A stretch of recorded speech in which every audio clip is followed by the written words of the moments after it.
All right, folks, Yishai Fleisher here from beautiful Judea. I'm in Hebron right now, and just monitoring the international talk about Israel. And JD Vance was on the campaign trail in Michigan, and he answered a question about policy, American policy vis-a-vis Israel and vis-a-vis the Middle East and Iran. Let's listen to his answer and see what we can glean. Well, first of all, let me just say that President Trump noticed that when he was in office, we did not have the world on fire. We did not have a war in the Middle East and a war in Europe and war threatening to break out in East Asia. President Trump was the candidate of peace and prosperity. He delivered peace all over the world. He would do it again if he was president. All right. So first thing is that I don't think that it was that President Trump was a candidate of peace. I think that the world respects strength, and strength brings peace because bad actors, like criminals, are afraid of the police. If the police are just and not corrupt, if they're on the right side of things, then they're against the criminals. And I think that's what President Trump was doing. I think that he was strong. He projected a strong America and didn't let the bad guys go out of control because they were afraid of him. So I understand that the word peace is a lovely word, but let's just say the truth, which is it's a candidate of strength.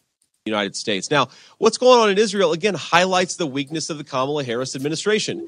Kamala Harris is a person who says she wants the war in Israel to be over with, and also that she wants to minimize civilian casualties. Well, I want those things too. Then why isn't she giving Israel the weapons it needs to minimize civilian casualties? And why isn't she giving Israel the weapons it needs to end this conflict quickly? All right. So I just need to comment here, which is American policy.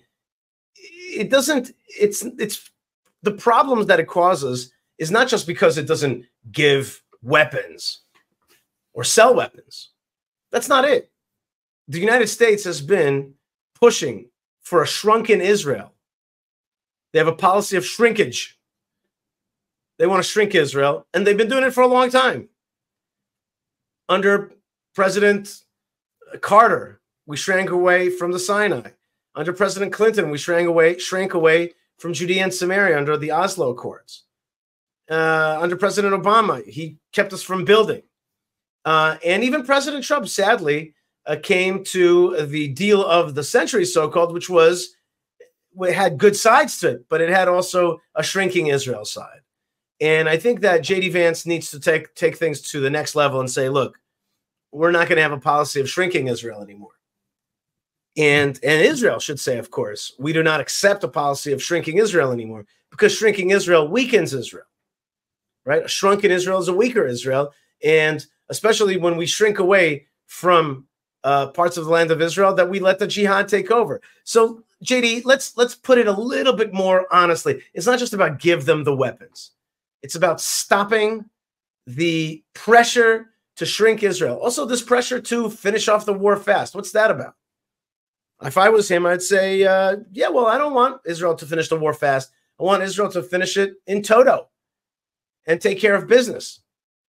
That's what we need to hear. Israel, you got all the time in the world. You got to clean out those bad guys. It might take a while. It might take 10 years. It might take 100 years.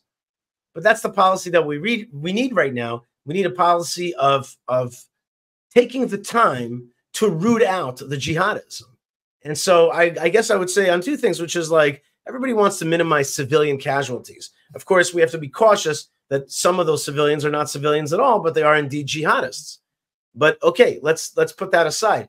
But to finish up the war fast, I'm not sure that's exactly good policy. And it's not just about weapons. It's about stopping the shrinking of Israel and the many ideas that come out from the United States about shrinking Israel on the university campuses, at the New York Times and CNN. There's a lot of anti-Israelism, pro-shrinking Israel ideology that comes out of America. And if you want Israel to be stronger and to be a regional safekeeper, then we need a policy of a big, strong Israel and not a shrunken one. Let's keep going. The best thing for the United States of America is for Israel to end its war, to destroy Hamas, and then to rebuild the Abraham Accords of President Trump so that the Sunni Arab states and the Israelis can form a regional counterbalance to Iran. That is what is in the best interest of our country. That's what's in the best interest of Israel. And it's telling that Kamala Harris. So I want to make a point here, which is JD Vance says that the Sunni Arab states need to partner up with Israel to be a counterbalance to Iran. I agree with that in part. I'd love to see the Abraham Accords flourish once again. And I think that actually President Trump deserved the Nobel Peace Prize for the Abraham Accords, for the very name Abraham Accords, for the idea and for the vision. It is a beautiful vision and one that I think is going to continue to take root. But to form it as a constant counterbalance to Iran, the real truth is we got to get rid of that mullah regime. For the sake of the Iranian people, for the sake of this whole region, for the sake of Yemen, for the sake of Gaza, for the sake of Lebanon, we've got to start to uproot these guys.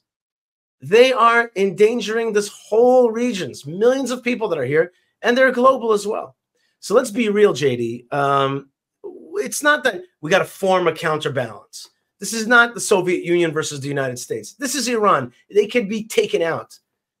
It's time to start talking about regime change. Now, I get it. You're on the campaign trail. You don't want to start talking about regime change in Iran. That might not, poll well with the American people. But I just want to make it a point so that we don't start to believe that the whole thing is about forming a counterbalance. Not only is there going to be an Abraham Accords, but Iran is going to be in the Abraham Accords. The Iranian people are natural allies to Israel. And that's what we got to look forward to. We got to look for regime change in Iran, get rid of the Hezbollah political party and terrorist gang and paramilitary whole thing. We've got to get rid of those guys. Same thing with Hamas. And we have to start digging ourselves out. I know I'm saying the things that, maybe in politics can't be said yet, but that's why we're on YouTube today, right? We got to talk about the real stuff, which is how do we get out from this situation that we've allowed to form, which is that the jihadis have armaments and armies and militias and proxies. It's not good for Israel. It's not good for the world. It's not good for America.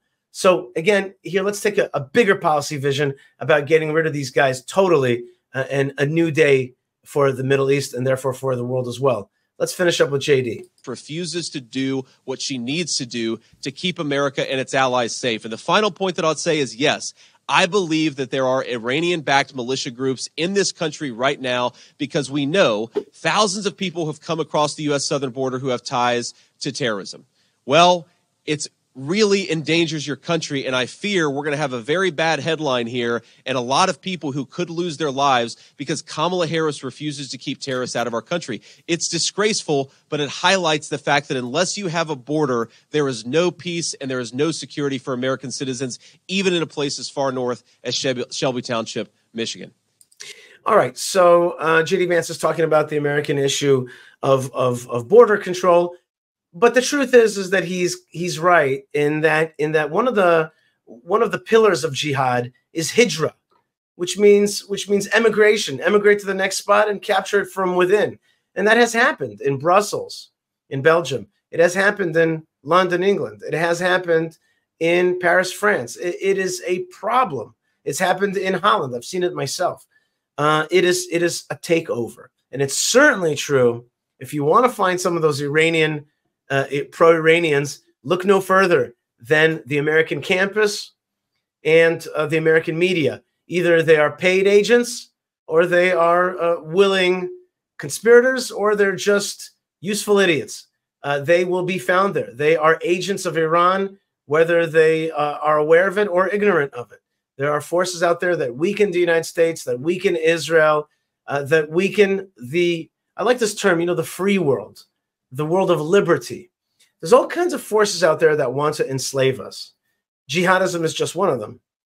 There are others. And we always have to strive as the Jewish people to be harbingers of liberty and freedom so that people can choose their life and their family and their God and how to worship and to live a life of fulfillment, not as slaves or as batteries for some other machine. The hijra is a powerful way. The immigration of jihad is a powerful way of taking over countries, and we have got to look at it in the face. And I want to submit this. Our policies here in Israel and the United States and other people we've been asleep. We've been asleep at the wheel. While the bad guys have put the chess pieces around Israel, southern Lebanon, Gaza, Iraq, Yemen, and in the American campuses. And America has been taken over through first the advent of liberalism, from liberalism to progressivism, and from progressivism to either nihilism or jihadism, but both overturning the national identity of these places that are being taken over: Paris, London, New York, Washington, Los Angeles, and San Francisco. These places are being taken over, and also in Europe. And there are countries that stand strong against that. If it's Argentina, if it's the UAE, if it's India, and we have to stand strong together. An alliance of countries that want liberty and want their national identity intact. All right, folks, that was JD Vance in our commentary of it. Lots of love to you from the land of blessings. Please subscribe to the channel, Yishai Fleisher TV. We have more great stuff coming out, and hopefully good news as well from this good land. God bless you and shalom.